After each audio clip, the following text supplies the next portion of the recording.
ശബരിമല സ്വർണ്ണക്കൊള്ളയിൽ അങ്ങനെ CPM-ന് പിന്നാലെ CPI-യും പങ്കാളിത്തം ഉറപ്പിച്ചിരിക്കുകയാണ്. ഇത്രയും കാലം ഈ സ്വർണ്ണക്കൊള്ളയുടെ പേരിൽ CPM ആണ് പഴികേട്ടുകൊണ്ടിരുന്നതെങ്കിൽ ഇന്നലെ രാത്രി മുതൽ അതിന്റെ പാപഭാരം CPI കൂടി പങ്കിട്ടെടുക്കുന്ന ഒരു കാഴ്ചയാണ് നമുക്ക് കാണാൻ കഴിയുന്നത്. അതിന്റെ കാരണമെന്ന് പറയുന്നത് 2017 മുതൽ 2019 വരെ ദേവസ്വം ബോർഡിലെ അംഗമായിരുന്ന CPI-യുടെ പ്രതിനിധി KP ശങ്കർദാസിനെ ഇന്നലെ രാത്രിയാണ് പ്രത്യേക അന്വേഷണ സംഘം അറസ്റ്റ് ചെയ്തത്. അതോടുകൂടി ഈ സ്വർണ്ണക്കൊള്ളയിൽ CPI-യും പങ്കാളിയായി മാറിയിരിക്കുന്നു. നമുക്കറിയാം, കഴിഞ്ഞ ആഴ്ചയാണ് വെള്ളാപ്പള്ളി നടേശൻ CPI-ക്കെതിരെ രൂക്ഷമായ ഭാഷയിൽ വിമർശനം ഉന്നയിച്ചിരുന്നു. എല്ലാ കാര്യങ്ങളിലും ഒന്നിച്ചു നിൽക്കണം, CPM-നെ ഒറ്റപ്പെടുത്തരുത് എന്നൊക്കെയുള്ള ചില ഉപദേശങ്ങൾ CPI-ക്ക് നൽകിയിരുന്നതാണ്. എന്തായാലും അത് ഇപ്പോൾ പ്രാവർത്തികമായിരിക്കുന്നു എന്ന് നമുക്ക് മനസ്സിലാക്കാം. കാരണം LDF-ലെ ഒന്നും രണ്ടും കക്ഷികളാണ് CPM-ഉം CPI-യും. വല്യേട്ടൻ CPM ആണെങ്കിൽ CPI ചെറിയേട്ടനാണ്. അങ്ങനെ വല്യേട്ടൻ ഇത്രയും കാലം ഈ സ്വർണ്ണക്കൊള്ളയുടെ പേരിൽ പേരുദോഷം കേട്ട് അധിക്ഷേപങ്ങൾ കേട്ട് ആ പ്രതിസ്ഥാനത്ത് ഇങ്ങനെ നിൽക്കുകയായിരുന്നു. ഇപ്പോൾ ചെറിയേട്ടനും അതിന് പങ്കുപറ്റുന്ന ഒരു കാഴ്ചയിലേക്ക് നമ്മൾ കാണുകയാണ്. എന്തായാലും വളരെ നിർണായകമായ ചില അറസ്റ്റുകളാണ് കഴിഞ്ഞ 1-2 ആഴ്ചക്കകത്ത് പ്രത്യേക അന്വേഷണ സംഘം ശബരിമല സ്വർണ്ണക്കൊള്ളയിൽ നടത്തിയിരിക്കുന്നത്. ആ അറസ്റ്റിന് വഴിവെച്ചതൊക്കെ തന്നെ ഹൈക്കോടതിയുടെ നിർണായകമായ ഇടപെടലാണ്. അതായത് ഡിസംബർ 19-ാം തീയതി ഈ കേസിലെ 3 പ്രതികളായിട്ടുള്ള മുരാരി ബാബു, N വാസു, KS ബൈജു എന്നിവർ ജാമ്യാപേക്ഷയുമായിട്ട് ഹൈക്കോടതിയെ സമീപിച്ചു. ഹൈക്കോടതിയിലെ ജസ്റ്റിസ് A ബദറുദ്ദീന്റെ ബെഞ്ചാണ് ഈ ഹർജികൾ പരിഗണിച്ചത്. ആ ഹർജികൾ പരിഗണിച്ച കോടതി അതിരൂക്ഷമായ വിമർശനമാണ് പ്രത്യേക അന്വേഷണ സംഘത്തിനെതിരെ ഉന്നയിച്ചത്. അതായത് ഇതിൽ പ്രതിപ്പട്ടികയിൽ പറയുന്ന പലരെയും അറസ്റ്റ് ചെയ്തിട്ടില്ല. ഡിസംബർ 5-ന് ശേഷം ഈ അന്വേഷണത്തിൽ ഒരു തടസ്സം നേരിട്ടതായിട്ട് ബോധ്യപ്പെടുന്നു. പല വമ്പൻ തൂക്കുകളും ഈ കേസിലുണ്ട്, അവരിലേക്കൊന്നും അന്വേഷണം നീളുന്നില്ല എന്നാണ് കോടതി ചൂണ്ടിക്കാട്ടിയത്. ആ ഡിസംബർ 5-ന് എന്ന് പറയാൻ പ്രത്യേക കാരണം, ഡിസംബർ 5-ാം തീയതി ഈ കേസിൽ പ്രതിപട്ടികയിലുള്ള ദേവസ്വം ബോർഡ് മുൻ സെക്രട്ടറി S ജയശ്രീ, ഒപ്പം തന്നെ മുൻ അഡ്മിനിസ്ട്രേറ്റീവ് ഓഫീസർ S ശ്രീകുമാർ എന്നിവർ മുൻകൂർ ജാമ്യാപേക്ഷയുമായിട്ട് ഹൈക്കോടതി സമീപിച്ചിരുന്നു. എന്നാൽ ഹൈക്കോടതി ഈ 2 ജാമ്യാപേക്ഷകളും തള്ളിക്കളഞ്ഞു. അതിനുശേഷം ആ ജാമ്യാപേക്ഷ തള്ളിയതിനു ശേഷവും അറസ്റ്റുകളൊന്നും തന്നെ നടന്നില്ല. പിന്നീട് ഏതാണ്ട് 12 ദിവസങ്ങൾക്ക് ശേഷം ഡിസംബർ 17-നാണ് S ശ്രീകുമാറിന്റെ അറസ്റ്റ് അന്വേഷണ സംഘം രേഖപ്പെടുത്തുന്നത്. അതിന് പിന്നാലെ 2 ദിവസത്തിന് ശേഷമാണ് ഈ പറയുന്ന ജാമ്യ ഹർജികളൊക്കെ ജസ്റ്റിസ് A ബദറുദ്ദീന്റെ ബെഞ്ചിലേക്ക് എത്തുകയും അദ്ദേഹം അത് വലിയ വിശദമായ രീതിയിൽ പരിശോധിക്കുകയും ഒക്കെ തന്നെ ചെയ്ത് ആ ജാമ്യാപേക്ഷകൾ 3 പേരുടെയും ജാമ്യാപേക്ഷകൾ കോടതി തള്ളുകയും ഇത്തരത്തിൽ ഗുരുതരമായ ചില പരാമർശങ്ങൾ നടത്തുകയും ചെയ്തത്. അതിനു പിന്നാലെ ഈ ഒരു ഹൈക്കോടതിയുടെ വിമർശനത്തിന് പിന്നാലെ തിടുക്കപ്പെട്ട് ഒരു 5ഓളം അറസ്റ്റുകളാണ് അന്വേഷണ സംഘം നടത്തിയത്. ആ വിധി വന്ന അന്ന് തന്നെ 2 പ്രധാനപ്പെട്ട പ്രതികൾ അറസ്റ്റിലായി. ആ ഹൈക്കോടതിയുടെ ആ ഇടപെടലിന് ശേഷം ആരൊക്കെയാണ് ഈ കേസിൽ അറസ്റ്റിലായത്, അല്ലെങ്കിൽ ആരെയൊക്കെയാണ് അന്വേഷണ സംഘത്തിന് അറസ്റ്റ് ചെയ്യേണ്ടി വന്നത്, അവർ നിർബന്ധിതരായത്, ആരെയൊക്കെ അറസ്റ്റ് ചെയ്യാനാണ് അന്വേഷണ സംഘം നിർബന്ധിതരായത് എന്ന് നമുക്കൊന്ന് പരിശോധിക്കാം. ആദ്യത്തേത് ഗോവർദ്ധനാണ്. അദ്ദേഹം കർണാടക ബെല്ലാരിയിലെ ഒരു ജ്വല്ലറി ഉടമയാണ്. റോദ്ധം ജ്വല്ലറിയുടെ ഉടമയാണ് ഗോവർദ്ധൻ. അദ്ദേഹം ഏതാണ്ട് 98 കാലം മുതൽ തന്നെ ഈ ശബരിമലയുമായി ബന്ധപ്പെട്ട് വരുന്ന ഒരു ഭക്തനാണ്. ഈ ഗോവർദ്ധനാണ് ഈ പറയുന്ന ശബരിമലയിൽ നിന്നും കടത്തിക്കൊണ്ടുപോയ സ്വർണം സ്മാർട്ട് ക്രിയേഷൻസിൽ വേർതിരിച്ചെടുത്ത ശേഷം ആ ബാക്കി വന്ന സ്വർണം വാങ്ങിയത് ഗോവർദ്ധനാണ്. ഈ പങ്കജ് ഭണ്ഡാരി എന്ന് പറയുന്ന സ്മാർട്ട് ക്രിയേഷന്റെ CEO, അദ്ദേഹം ഈ സ്വർണം വിറ്റത് ഗോവർദ്ധനാണ്. അങ്ങനെ ആ ഗോവർദ്ധനെ അറസ്റ്റ് ചെയ്യുന്നത് ഈ പറയുന്ന ഡിസംബർ 19-ാം തീയതിയാണ്. അടുത്തത് പങ്കജ് ഭണ്ഡാരിയാണ്. അതായത് ചെന്നൈയിലെ സ്മാർട്ട് ക്രിയേഷന്റെ CEO ആണ് പങ്കജ് ഭണ്ഡാരി. ഈ കേസിലെ 1-ാം പ്രതിയായിട്ടുള്ള ഉണ്ണികൃഷ്ണൻ പോറ്റി ശബരിമലയിലെ ഈ സ്വർണങ്ങളൊക്കെ തന്നെ കൊണ്ടുപോയി അത് ഉരുക്കി വേർതിരിച്ചെടുക്കാനായിട്ട് സമീപിച്ചത് ഈ പറയുന്ന പങ്കജ് ഭണ്ഡാരി CEO ആയിട്ടുള്ള സ്മാർട്ട് ക്രിയേഷൻസിനെയാണ്. ആ സ്മാർട്ട് ക്രിയേഷന്റെ CEOയെയും ഏറെ നാളിന് ശേഷമാണ് അന്വേഷണ സംഘം അറസ്റ്റ് ചെയ്യാൻ തയ്യാറായത്. തുടക്കത്തിൽ അവരുടെയൊക്കെ മൊഴിയെടുത്തുവെങ്കിൽ പോലും ഈ കേസിൽ അവരെ അറസ്റ്റ് ചെയ്യാൻ അന്വേഷണ സംഘം അങ്ങോട്ട് തയ്യാറായില്ല. എന്നാൽ ഈ പറയുന്നത് പോലെ ഹൈക്കോടതിയുടെ ആ അതിരൂക്ഷമായ വിമർശനങ്ങൾക്ക് പിന്നാലെ പങ്കജ് ഭണ്ഡാരിയുടെ അറസ്റ്റും ഡിസംബർ 19-നാണ് അന്വേഷണ സംഘം രേഖപ്പെടുത്തുന്നത്. നമുക്കറിയാം, ഈ കേസിന്റെ തുടക്ക സമയത്ത് പങ്കജ് ഭണ്ഡാരി മാധ്യമങ്ങൾക്ക് മുന്നിൽ വരികയും തന്റെ നിരപരാധിത്വം തെളിയിക്കുന്നതിനായിട്ട് താൻ തെറ്റൊന്നും ചെയ്തിട്ടില്ല എന്ന് വരുത്തി തീർക്കാനുമായിട്ടൊക്കെ തന്നെ നടത്തിയ ചില നീക്കങ്ങളും ചില പ്രതികരണങ്ങളും ഒക്കെ നമ്മൾ കണ്ടതാണ്. എന്നാൽ പിന്നീട് അന്വേഷണം പുരോഗമിക്കും തോറും അതൊക്കെ തന്നെ പൊളിഞ്ഞു വീഴുന്ന ഒരു കാഴ്ച കണ്ടു. ഇത് വേർതിരിക്കാനുള്ള സംവിധാനം അവിടെ ഉണ്ടായിരുന്നു. ഈ 3 പേരും, അതായത് ഉണ്ണികൃഷ്ണൻ പോറ്റിയും ഗോവർദ്ധനും പങ്കജ് ഭണ്ഡാരിയും ഒന്നിച്ച് ഗൂഢാലോചന നടത്തിയാണ് ഈ സ്വർണ്ണക്കൊള്ള നടത്തിയത് എന്ന് അന്വേഷണ സംഘം കണ്ടെത്തുന്ന ഒരു സാഹചര്യം ഉണ്ടായി. ഈ ഗോവർദ്ധന്റെയും പങ്കജ് ഭണ്ഡാരിയുടെ റിമാൻഡ് റിപ്പോർട്ടിൽ ഉൾപ്പെടെ അക്കാര്യങ്ങൾ വ്യക്തമാക്കുകയും ചെയ്യുന്നുണ്ട്. മൂന്നാമത്തെ അറസ്റ്റ് എന്ന് പറയുന്നത് അത് എൻ വിജയകുമാറിൻ്റെതാണ്. എൻ വിജയകുമാർ മുൻ ദേവസ്വം ബോർഡ് അംഗമാണ്. അതായത് 2017 മുതൽ 2019 വരെയുള്ള ദേവസ്വം ബോർഡിലെ അംഗമായിരുന്നു എൻ വിജയകുമാർ. അന്ന് പ്രസിഡന്റ് എ പത്മകുമാർ ആയിരുന്നു. ഈ കാലഘട്ടത്തിലാണ് അവിടെ ഈ സ്വർണ്ണക്കൊള്ളയെല്ലാം നടന്നത്. എ പത്മകുമാർ പ്രസിഡന്റായിരുന്ന ദേവസ്വം ബോർഡിലെ CPM-ന്റെ നോമിനിയായിട്ടുള്ള അംഗമായിരുന്നു എൻ വിജയകുമാർ. ഈ കേസിലെ 8ാം പ്രതിയായിട്ട് ഈ അന്വേഷണ സംഘം ഉൾപ്പെടുത്തിയിരിക്കുന്നത് അന്നത്തെ ദേവസ്വം ബോർഡിനെ ഒന്നാകെയാണ്. അതിൽ പത്മകുമാറിന്റെ അറസ്റ്റ് നവംബർ മാസം തന്നെ നവംബർ പകുതിയോടുകൂടി തന്നെ രേഖപ്പെടുത്തിയിരുന്നു. എന്നാൽ അതിനും ശേഷം 1 മാസം കഴിഞ്ഞിട്ടാണ് പിന്നീട് ഒരു അറസ്റ്റ് ഉണ്ടാകുന്നത്. അപ്പോൾ ഈ പറയുന്നത് പോലെ ഈ ഹൈക്കോടതിയുടെ സിംഗിൾ ബെഞ്ച് ജസ്റ്റിസ് എ ബദറുദ്ദീന്റെ ബെഞ്ച് അത് വലിയ രീതിയിൽ ഈ പേരുകളൊക്കെ തന്നെ എടുത്ത് ചോദിച്ചുകൊണ്ട് വിമർശനം ഉന്നയിച്ചിരുന്നു. ആ ദേവസ്വം ബോർഡിലെ പ്രസിഡന്റ് പത്മകുമാറിന്റെ അറസ്റ്റ് രേഖപ്പെടുത്തി. എന്നാൽ ആ 8ാം പ്രതിസ്ഥാനത്തുള്ള ആ ദേവസ്വം ബോർഡിലെ അംഗങ്ങളായിട്ടുള്ള എൻ വിജയകുമാറിന്റെയും KP ശങ്കർദാസിന്റെയും അറസ്റ്റ് എന്തുകൊണ്ട് നടത്തുന്നില്ല എന്ന് അവരുടെ പേരെടുത്ത് പറഞ്ഞുകൊണ്ട് ചോദിച്ചിരുന്നു. ഇവർക്കും ഈ 2 പേർക്കും ഒരേപോലെ ഇതിനകത്ത് പങ്കാളിത്തമുണ്ട് എന്നുള്ള പരാമർശങ്ങളും ഹൈക്കോടതിയുടെ ഭാഗത്തുനിന്നും ഉണ്ടായി.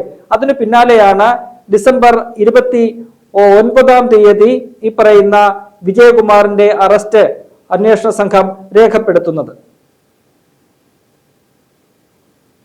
പിന്നീട് നടന്നിരിക്കുന്ന ഒരു അറസ്റ്റ് എന്ന് പറയുന്നത് അതിനിർണായകമായ ഒരു അറസ്റ്റാണ്. ഒരുപക്ഷെ ഈ കേരളവും ഭക്തസമൂഹവും എല്ലാം തന്നെ ഞെട്ടിത്തെറിച്ച ഒരു അറസ്റ്റ് എന്ന് തന്നെ നമുക്ക് പറയാം. അത് ശബരിമല തന്ത്രിയുടെ അറസ്റ്റാണ്. കണ്ഠരര് രാജീവരുടെ അറസ്റ്റാണ് പ്രത്യേക അന്വേഷണ സംഘം പിന്നീട് നടത്തിയത്. അത് ഈ ജനുവരി 9-ാം തീയതിയായിരുന്നു. എല്ലാവരും ഞെട്ടിത്തെറിക്കുന്ന ഒരു അറസ്റ്റ് വാർത്തയായിട്ട് അത് മാറി. കാരണം തന്ത്രി എന്ന് പറയുന്നത് അയ്യപ്പന്റെ ഒരു പിതൃസ്ഥാനീയനാണ്.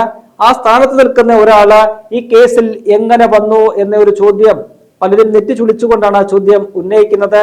എന്നാൽ അന്വേഷണ സംഘം പറയുന്നത് ഈ ഗൂഢാലോചനയിൽ ശബരിമല തന്ത്രിക്കും വ്യക്തമായ പങ്കുണ്ട് എന്നതാണ്. അതായത് ഈ സ്വർണ്ണപ്പാളികളൊക്കെ തന്നെ അറ്റകുറ്റപ്പണികൾക്ക് ഉള്ള അനുമതി തന്ത്രിയോട് തേടി, അതിന് തന്ത്രി അനുമതി കൊടുത്തു. എന്നാൽ അവിടെ നിന്നും കടത്തിക്കൊണ്ടു പോയത് തന്ത്രി അറിഞ്ഞിട്ടും അത് തടഞ്ഞില്ല എന്നതാണ് തന്ത്രിക്ക് മേലുള്ള കുറ്റം. ഈ പറയുന്ന അയ്യപ്പന്റെ വസ്തുവകകളൊന്നും തന്നെ ശബരിമല സന്നിധാനം കടത്തിക്കൊണ്ടു പോകാൻ കഴിയില്ല. അത് ഹൈക്കോടതിയുടെ ഉത്തരവുണ്ട്. ഒപ്പം തന്നെ ദേവസ്വം മാനുവലിലും അക്കാര്യം പറയുന്നുണ്ട്. എന്നാൽ ഇക്കാര്യം അറിഞ്ഞിട്ടും അത് തടയാനോ അല്ലെങ്കിൽ എന്തെങ്കിലും എതിർപ്പ് രേഖപ്പെടുത്താനോ തന്ത്രി തയ്യാറായില്ല എന്നതാണ് തന്ത്രിക്കെതിരായ കുറ്റം. അതുകൊണ്ട് തന്നെ തന്ത്രിക്കും ഈ ഗൂഢാലോചനയിൽ പങ്കുണ്ട് എന്നാണ് അന്വേഷണ സംഘം കണ്ടെത്തിയിരിക്കുന്നത്. ഈ അറസ്റ്റ് ചെയ്യുന്ന ദിവസം തന്ത്രിയെ വിളിച്ചു വരുത്തി വിശദമായിട്ട് ചോദ്യം ചെയ്തതിനു ശേഷം വൈകിട്ടോടുകൂടിയാണ് അറസ്റ്റ് രേഖപ്പെടുത്തുന്നത്. എന്തായാലും വളരെ രഹസ്യമായിട്ടായിരുന്നു ആ ചോദ്യം ചെയ്യലും അറസ്റ്റും ഒക്കെ തന്നെ നടന്നത്. അത് ഈ കേസിലെ വഴിത്തിരിവായി മാറിയ ഒരു അറസ്റ്റായിരുന്നു. വളരെ അതിനിർണായകമായ ഒരു അറസ്റ്റായിട്ട് തന്നെ അതിനെ നമുക്ക് വിലയിരുത്താം. ഈ അറസ്റ്റ് ഒക്കെ തന്നെ നടക്കുന്നത് ഈ പറയുന്ന പോലെ ആ ഹൈക്കോടതിയുടെ ഡിസംബർ 19-ലെ ആ ഉത്തരവിനകത്തെ നിശിതമായ വിമർശനങ്ങൾക്ക് പിന്നാലെയാണ് എന്നതാണ് ഏറെ പ്രധാനപ്പെട്ട ഒരു കാര്യം. ഏറ്റവും ഒടുവിൽ ഈ കേസുമായി ബന്ധപ്പെട്ട് പ്രത്യേക അന്വേഷണ സംഘം നടത്തിയിരിക്കുന്ന അറസ്റ്റ് അതും ഒരു രാഷ്ട്രീയ അറസ്റ്റാണ്. അത് KP ശങ്കർദാസിന്റെ അറസ്റ്റാണ്.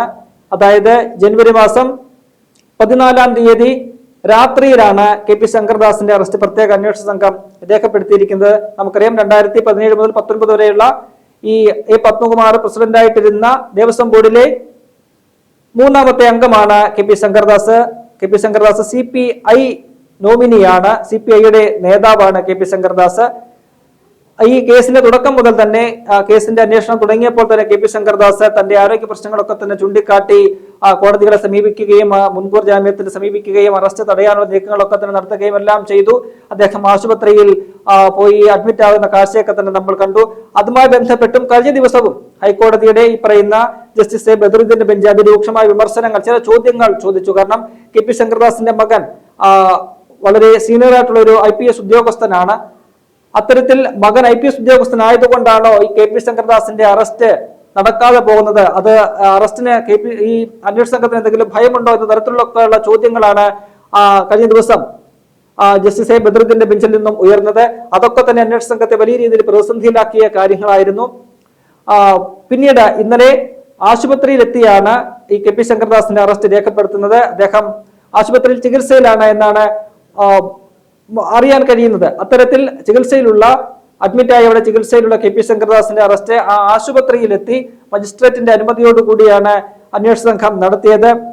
അത്തരത്തിൽ അങ്ങനെ 8ാം പ്രതിസ്ഥാനത്തുള്ള 3 പേരും, അതായത് ആ ബോർഡിലെ പ്രസിഡന്റും 2 അംഗങ്ങളും ഉൾപ്പെടെ 3 പേരും അങ്ങനെ ഈ കേസില് അറസ്റ്റിലാകുന്ന ഒരു കാഴ്ച നമ്മൾ കണ്ടിരിക്കുകയാണ്. എന്തായാലും ഹൈക്കോടതിയുടെ സിംഗിൾ ബെഞ്ച്, ജസ്റ്റിസ് എ ബദറുദ്ദീന്റെ ബെഞ്ച് ഡിസംബർ 19 നടത്തിയ ആ വിമർശനത്തിന് പിന്നാലെ അതിസുപ്രധാനമായ ഒരു 5 അറസ്റ്റുകളാണ് നടന്നിരിക്കുന്നത്. ഒരുപക്ഷെ ഹൈക്കോടതിയുടെ അത്തരത്തിലുള്ള ഒരു പരാമർശങ്ങൾ ഉണ്ടായിരുന്നില്ല എങ്കിൽ ഈ കേസൊക്കെ എവിടെ ചെന്ന് എത്തും എന്നത് നമുക്ക് ഊഹിക്കാവുന്ന കാര്യമേ ഉള്ളൂ. നമുക്കറിയാം ഈ കേസിന്റെ മൊത്തത്തിലുള്ള ഒരു മേൽനോട്ടം ഹൈക്കോടതിയുടെ ദേവസ്വം ബെഞ്ചാണ് നടത്തുന്നത്. അതുകൊണ്ട് തന്നെയാണ് അത് ശരിയായ വഴിയിൽ അതിന്റെ നേരായ ഡയറക്ഷനിൽ ആ അന്വേഷണം പോവുകയും ഒക്കെ തന്നെ ചെയ്യുന്നത്. അതിനിടയിൽ മറ്റൊരു ബെഞ്ചിലേക്ക് ഈ വിഷയം വരികയും ആ ബെഞ്ച് അത് കൂടുതൽ ഗൗരവമായിട്ട് ആ വിഷയത്തെ പരിഗണിക്കുകയും ഒക്കെ തന്നെ ചെയ്യുന്ന ഒരു കാഴ്ച നമ്മൾ കണ്ടു. ഈ കെ പി ശങ്കർദാസിന്റെ വിഷയത്തിലേക്ക് വരുമ്പോൾ മറ്റൊരു കാര്യം കൂടിയുണ്ട്. ഹൈക്കോടതിയിൽ നിന്നും ഇത്തരത്തിൽ ശങ്കർദാസിന്റെ പേരെടുത്ത് പറഞ്ഞുകൊണ്ട് ശങ്കർദാസിനും N വിജയകുമാറിനും ഒക്കെ ഇതിൽ തുല്യ പങ്കുണ്ട് എന്ന് പറഞ്ഞപ്പോൾ അതിനെതിരെ ശങ്കർദാസ് സുപ്രീം കോടതിയെ സമീപിച്ചിരുന്നു, തനിക്കെതിരായ പരാമർശങ്ങൾ നീക്കം ചെയ്യണമെന്ന് ആവശ്യപ്പെട്ടുകൊണ്ട്. എന്നാൽ സുപ്രീം കോടതി ആ ആവശ്യം തള്ളിക്കളയുകയും അവിടെ നിന്ന് അതിലും ഗൗരവമായിട്ടുള്ള ചില നിരീക്ഷണങ്ങൾ, വിമർശനങ്ങൾ സുപ്രീം കോടതിയുടെ ഭാഗത്തു നിന്നും ഉണ്ടാവുകയും ചെയ്തു. അത് വളരെ ഗൗരവമായിട്ടുള്ള ഒരു കേസാണ്. അയ്യന്റെ സ്വത്ത് പോലും സംരക്ഷിക്കപ്പെടുന്നില്ല എന്ന തരത്തിലുള്ള ചില പരാമർശങ്ങളാണ് സുപ്രീം കോടതിയുടെ ഭാഗത്തു നിന്നും ഉണ്ടായത്. അങ്ങനെ സുപ്രീം കോടതിയിൽ നിന്നും കെ പി ശങ്കർദാസിനെ തിരിച്ചടി നേരിട്ടു. എന്നാൽ സുപ്രീം കോടതി പറഞ്ഞത് അദ്ദേഹത്തിന്റെ ആരോഗ്യപരമായ പ്രശ്നങ്ങൾ അല്ലെങ്കിൽ ആരോഗ്യസ്ഥിതിയൊക്കെ തന്നെ പരിഗണിക്കണം, അറസ്റ്റ് ചെയ്യുകയാണെങ്കിൽ ജാമ്യത്തിൽ വിടണമെന്നൊക്കെയുള്ള നിർദ്ദേശങ്ങൾ അന്ന് സുപ്രീം കോടതി നൽകുകയും ചെയ്തിരുന്നു. എന്തായാലും ഹൈക്കോടതിയും കോടതിയുടെ ഒരു മേൽനോട്ടം ഉള്ളതുകൊണ്ട് മാത്രമാണ് ഈ കേസന്വേഷണം അതിന്റെ ശരിയായ വഴിയിൽ പോകുന്നത്.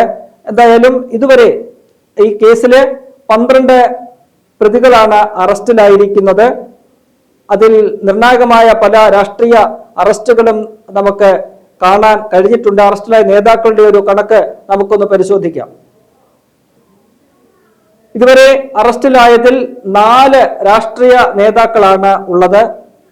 അതിൽ 3 പേരും CPMന്റെ നേതാക്കളാണത്, സമുന്നതരായിട്ടുള്ള നേതാക്കളാണ്.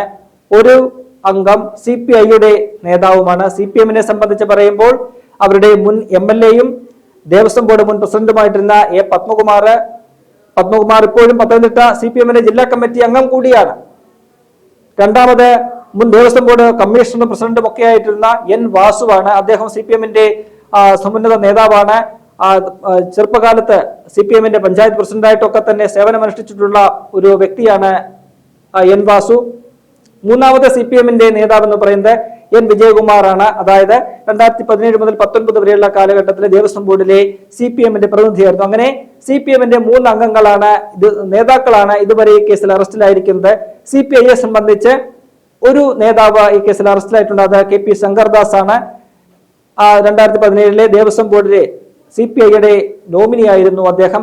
അത്തരത്തിൽ ഇതുവരെ ഈ കേസിൽ അറസ്റ്റിലായിരിക്കുന്നത് 4 രാഷ്ട്രീയ നേതാക്കളാണ്. അതിൽ 3 പേര് CPMന്റെയും ഒരു നേതാവ് CPIയുടെയുമാണ്. അങ്ങനെ LDF എന്ന് പറയുന്ന നിലവിലെ ഭരണമുന്നണിയിലെ ആദ്യത്തെ 2 പ്രധാന കക്ഷികളും ശബരിമല സ്വർണ്ണക്കൊള്ളയില് തുല്യ പങ്കാളിത്തത്തിൽ അങ്ങനെ പ്രതിസ്ഥാനത്ത് നിൽക്കുകയാണ്. ഇന്നും CPMന്റെ ജനറൽ സെക്രട്ടറി MA ബേബി പറഞ്ഞത് കുറ്റപത്രമൊക്കെ തന്നെ കൊടുത്തു കഴിഞ്ഞിട്ട് ഈ നേതാക്കളുടെ പേരിലുള്ള കുറ്റം എന്താണെന്ന് അറിയട്ടെ, അത് തങ്ങൾക്ക് ബോധ്യപ്പെടട്ടെ, അതിനുശേഷം തങ്ങൾ ഈ നേതാക്കൾക്കെതിരെ നടപടിയെടുക്കുമെന്നാണ്. അതായത് ഇപ്പോഴൊന്നും തന്നെ ഈ പറയുന്ന പത്മകുമാറിനെതിരെയോ വാസുവിനെതിരെയോ ഒപ്പം തന്നെ എൻ വിജയകുമാറിനെതിരെയോ ഒന്നും തന്നെ യാതൊരു നടപടിയും ഉണ്ടാകില്ല. കുറ്റപത്രമൊക്കെ സമർപ്പിച്ച് അതിൽ അവർക്ക് പങ്കാളിത്തമുണ്ട് എന്ന് തങ്ങൾക്ക് പാർട്ടിക്ക് ബോധ്യപ്പെട്ടാൽ മാത്രം നടപടിയെടുക്കാമെന്നാണ് പാർട്ടി പറയുന്നത്. എന്തായാലും തദ്ദേശ തെരഞ്ഞെടുപ്പിൽ ഉണ്ടായ തിരിച്ചടി അത് CPM-ന് ഒരു ഗുണപാഠമായിട്ടില്ല എന്നാണ് ഇവരുടെയൊക്കെ ഈ പ്രതികരണങ്ങളിൽ നിന്നും മനസ്സിലാക്കാൻ കഴിയുന്നത്. വരും ദിനങ്ങളിലും കൂടുതൽ നിർണായകമായ അറസ്റ്റുകൾ ഈ കേസിൽ ഉണ്ടാകുമെന്നാണ് മനസ്സിലാക്കുന്നത്. ഇപ്പോൾ സ്ഥാനമൊഴിഞ്ഞ ദേവസ്വം ബോർഡിലെ പ്രസിഡന്റ് PS പ്രശാന്ത് കഴിഞ്ഞ ദിവസം അദ്ദേഹത്തെ ചോദ്യം ചെയ്യാനായിട്ട് അന്വേഷണ സംഘം വിളിപ്പിച്ചിരുന്നു. എന്നാൽ ചില ബുദ്ധിമുട്ടുകൾ കാരണം ചോദ്യം ചെയ്യൽ പൂർത്തിയായില്ല. അടുത്ത ദിവസം തന്നെ ചോദ്യം ചെയ്യലിന് ഹാജരാകാൻ നിർദ്ദേശം കൊടുത്തിട്ടുണ്ട്.